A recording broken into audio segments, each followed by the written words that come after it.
Venezuela के राष्ट्रपति Nicolas Maduro को सोमवार रात न्यूयॉर्क के फेडरल कोर्ट में पेश किया गया। उन्होंने कोर्ट में अपने खिलाफ लगे ड्रग्स और हथियार तस्करी से जुड़े सभी आरोपों से इनकार किया। मादुरो ने अदालत में अपनी गिरफ्तारी को गैर कानूनी बताया और कहा कि मुझे किडनैप किया गया है। पहली सुनवाई मादुरो ने खुद को निर्दोष बताते हुए कहा, मैं अपराधी नहीं हूँ, मैं एक सम्मानित व्यक्ति हूँ और अब भी अपने देश का राष्ट्रपति।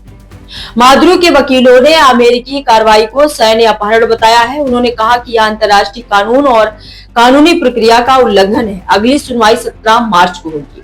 बचाव पक्ष अमेरिकी अदालतों के अधिकार क्षेत्र ज्यूरिसडिक्शन को भी चुनौती देने की तैयारी में है। उनकी कानूनी रणनीति का मुख्य आधार यही होगा कि अमेरिकी एजेंसियों ने विदेशी जमीन पर अवैध कार्रवाई कर उन्हें गिरफ्तार किया। मादुरो की पत्नी सिलिया फ्लोरेस भी अदालत में पेश हुई। उनके चेहरे पर चोट के निशान और पट्टी बंधी थी। उन्होंने खुद को वेनेजुएला की प्रथम महिला बताया और सभी आरोपों से इनकार किया। मादुरो और उनके सहयोगियों पर नशा तस्करों और आतंकी गिरोहों के साथ मिलकर अमेरिका में कोकीन पहुंचाने की साजिश रचने का आरोप है। मादुरो पर मशीन गन रखने का भी आरोप है, जिसके लंबी सजा हो सकती है। चार्जशीट में मादुरो के बेटे निकोलस मादुरो गुएरा, गृह मंत्री डियोस्डाडो काबेलो और कुख्यात गैंग ट्रेन दे अरागुआ के सरगना हेक्टर गुरेरो फ्लोरेस का नाम भी शामिल है। अमेरिका इस गैंग को विदेशी आतंकी संगठन मानता है। मादुरो के पैरों में बेड़ियां थी। सुनवाई के दौरान मादुरो के पैरों में बेड़ियां लगी हुई थी।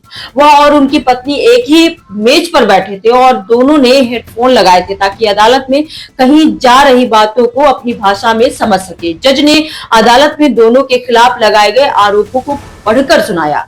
इससे पहले मादुरो को लेकर एक हेलीकॉप्टर से अदालत के पास बने हेलीपैड पर उतारा गया था। हेलीकॉप्टर से उतरते ही उन्हें तुरंत एक वैन में बैठाया गया और वहां से सीधे अदालत ले जाया गया। मादुरो के खिलाफ सुनवाई के दौरान अदालत के बाहर सैकड़ों लोग जमा हुए। एक तरफ अमेरिका की कार्रवाई के खिलाफ प्रदर्शन हुआ तो दूसरी ओर मादुरो विरोधी लोगों ने उनके खिलाफ नारे लगाए।